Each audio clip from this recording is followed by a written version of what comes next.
प्रचलित cabinet minister Shri Manikrao Kokate यांचं जे शिक्षा होती, शिक्षेचं जे जजमेंट होतं ते जजमेंट आज आपण चॅलेंज केलं, अपील दाखल केलं होतं. मेहरबान सेशन्स कोर्टापुढे ते अपील निघालं.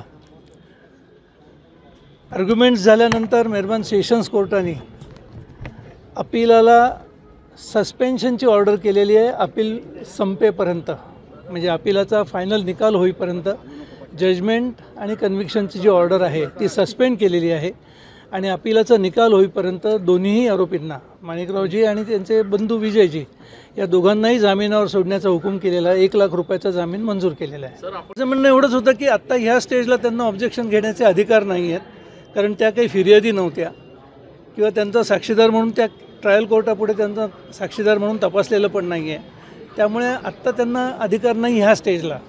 दिस इज प्रिलिमिनरी स्टेज. अजून सरकार पक्षाला पण नोटीस निघालेली नाही.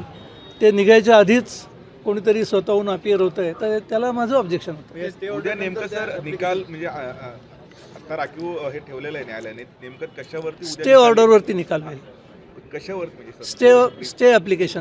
केसच्या संदर्भामध्ये जे जे पुराव्यामध्ये लोकांची नावं आलेली होती ती नावं घेऊन आमची केस अपील आमच्यासाठी कसं चांगलं आहे, मेहरबान ट्रायल कोर्टाने जे ऑब्झर्वेशन्स जजमेंटमध्ये केलेली आहेत ती काही मुद्दे त्यातले मी मेहरबान सेशन्स कोर्टाच्या निदर्शनास आणून दिले आणि ते मुद्द्यांच्यावरती आम्हाला अपील कसं चांगलं आहे ते मी मेहरबान कोर्टाला दाखवून दिलं.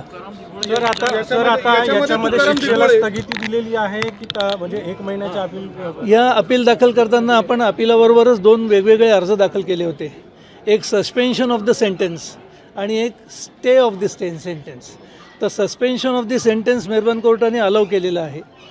अपील संपेपर्यंत सेंटेन्स सस्पेंड केलेलं आहे आणि जामिनावर सोडलेलं आहे.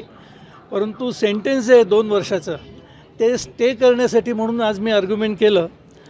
उद्याला सरकारी वकिलांच्या आर्ग्युमेंटसाठी उद्याला ते ठेवलेलं आहे. त्याच्यावरती इंडिपेंडेंटली उद्या ऑर्डर मेहरबान कोर्ट करेल. याच्यामध्ये फरक असा आहे की डिस्क्वालिफिकेशन जे आहे 2 वर्ष किंवा 2 वर्षापेक्षा जास्त एखाद्या MLAला किंवा मेंबर ऑफ पार्लमेंट किंवा लेजिस्लेटिव्ह असेंब्लीच्या मेंबर्सना जर 2 किंवा 2 वर्षापेक्षा जास्त शिक्षा झाली तर ते मेंबर म्हणून डिस्क्वालिफाय ठरतात. तर हे डिस्क्वालिफिकेशनसाठी स्टे ॲप्लिकेशन वेगळं दाखल केलेलं आहे. बरोबर. जर स्टे मिळाला तर ते आत्ता तरी अपील पिरियड संपेपर्यंत किंवा अपील फायनली डिसाईड होईपर्यंत त्यांचं कामकाज चालू राहील जर स्टे मिळाला तर. आणि ती ऑर्डर उद्याला मेहरबान कोर्ट करणार आहे. आणि आता जे सस्पेन्शन आहे ते फक्त अपील पिरियड संपेपर्यंत किंवा अपील फायनली डिसाईड होईपर्यंत जी 2 वर्षाची शिक्षा केलेली आहे ती एक्झिक्यूट करू नका एवढ्यापुरतंच आहे ते. म्हणजे उद्या परत सुनावणी होणार.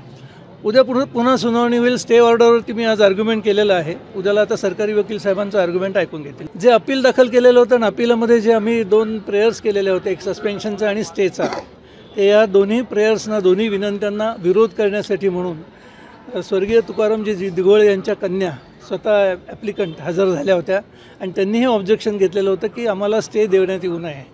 परंतु मेहरबान कोर्टाने त्यांचं सगळं म्हणणं ऐकून घेऊन आत्ता ह्या स्टेजला त्यांचं म्हणणं ऐकून घेता येणार नाही असा निर्णय दिलेला आहे.